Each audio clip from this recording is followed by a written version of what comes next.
Well, hello, welcome to our handbell concert. This has become a tradition of sorts. We're glad that you're here, and for those of you who are watching online, we welcome you. It is a great time of year where the music of the church really comes to the forefront of everything that we do. A lot of that music still spills over into our everyday culture, and it's a beautiful thing to be able to connect those dots and be in a place like Walmart or Meijer or other places and still hear the songs of the season. One of those songs, and where we'll begin today, is a tune that is entitled In Dulce Jubilo. That's Latin for In Sweet Rejoicing, which is a traditional Christmas carol. In its original setting, this carol was a macaronic text, which I'm sure all of you are familiar with, right? Macaronic text means that in its original setting, there were two languages involved. So there was Latin and German in the same text. It was done that way so that normal German people could still appreciate what was being said, at least in part, by these beautiful songs. This goes back to the Middle Ages, so this is an older hymn tradition. Subsequent translations into English, such as J.M. Neal's arrangement, Good Christian Friends Rejoice, which is probably how you're used to hearing it, have increased in popularity, and Robert Pearsall's 1837 translation is a mainstay in the Christmas 9 Lessons and Carols repertoire. J.S. Bach's choral prelude based on the tune is also a traditional postlude for Christmas services. One of the stanzas says, Good Christian friends rejoice, with heart and soul and voice, give ye heed to what we say. Jesus Christ was born today. Ox and ass before him bow, and he is in the manger now. Christ is born today. Christ is born today. Our choir today is ringing Good Christian Friends Rejoice. The arrangement is by Kevin McChesney.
Our next carol is entitled The Friendly Beasts, and it is an imaginative and really very touching Christmas carol that imagines the animals in the stable all reacting to the presence of their Creator God in form of a helpless infant.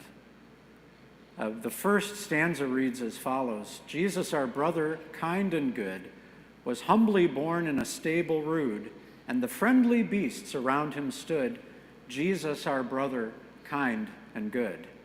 And to give you an example of the way that the animals react in this particular carol, stanza 2 says, I, said the donkey, shaggy and brown, I carried his mother uphill and down. I carried his mother to Bethlehem town. I, said the donkey, shaggy and brown. And then the carol takes us through the response of the cow, the sheep, and even the dove sitting in the rafters of that particular stable. And then the final stanza says, thus every beast by some good spell in the stable dark was glad to tell how they gave their gift to Emmanuel. Translated in what I just read to you, the translation was conducted by Robert Davis. This dates back to somewhere in the 12th century, believe it or not. Our bell choir is performing another Kevin McChesney arrangement. Again, The Friendly Beasts.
People Look East was written by Eleanor Farjeon, born in 1881, and was first published as Carol of Advent in Part 3 of modern texts written for or adapted to traditional tunes in the Oxford Book of Carols, published in 1928. Farjeon, a native of London, was a devout Catholic who viewed her faith as, and I quote, a progression toward which her spiritual life moved rather than a conversion experience, unquote. She achieved acclaim as an author of children's rhymes and singing games and is best remembered for the poem Morning Has Broken. The tune name is Besanchon, an ancient carol which appeared in Christmas Carols New and Old in 1871 as the setting for Shepherds Shake Off Your Drowsy Sleep, and was titled Chanton Bargier Noé Noé, or something like that. Unfortunately, I can't read any of the stanzas for you for copyright reasons, but I can summarize. And this carol does a lovely job of picturing Jesus as a guest who is about to arrive, and each stanza considers a different way to prepare for him. So in the first stanza, it's a table that's being prepared in a home. Stanza 2 is a garden that's being cultivated. And then it goes cosmic. In stanza 3, you're looking for one star that hasn't appeared yet, that's going to appear in the night sky. And then stanza 4, the Lord of the angels is on the way. So prepare your heart for his arrival. Our choir is ringing People Look East, arranged by Douglas E. Wagner.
Our fourth and final selection for today is Good King Wenceslas.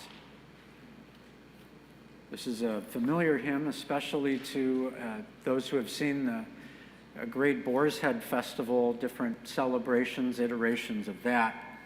Stanza 1 sets everything up by saying, "Good King Wenceslas looked out on the feast of Stephen, when the snow laid round about, deep and crisp and even. Brightly shone the moon that night, though the frost was cruel, when a poor man came in sight, gathering winter fuel."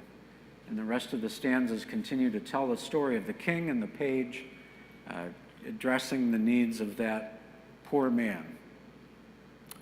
We have this hymn thanks to the work of John Mason Neal, born in 1818. He was an English Anglican priest, scholar, and hymn writer. He worked on and wrote a wide range of Christian texts, including working on medieval hymns, especially hymns from other languages, and translating them for our use. In fact, in Lutheran Service Book, our particular hymnal, there are no less than 22 translations of hymns done by Neal into English for use in the English-speaking church. Neal translated not only hymns but liturgies into English, and was almost single-handedly responsible for opening up to the British church and other English-speaking churches this great, vast tradition of liturgy and hymns that were recorded in French and Latin and other languages not accessible to the regular English-speaking person. The 1875 edition of Hymns Ancient and Modern contains 58 of his translated hymns. The English hymnal of 1906 contains 63 of his translations and 6 original hymns by Neal. Our bell choir is ringing Good King Wenceslas to an arrangement by Kevin McChesney.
Thank you for joining us today.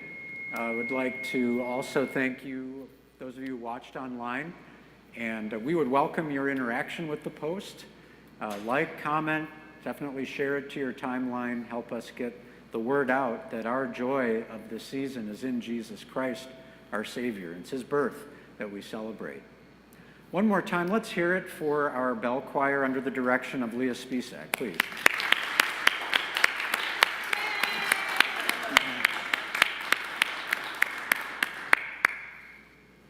Again, thanks for watching. Have a great day in the Lord and a fabulous Christmas season.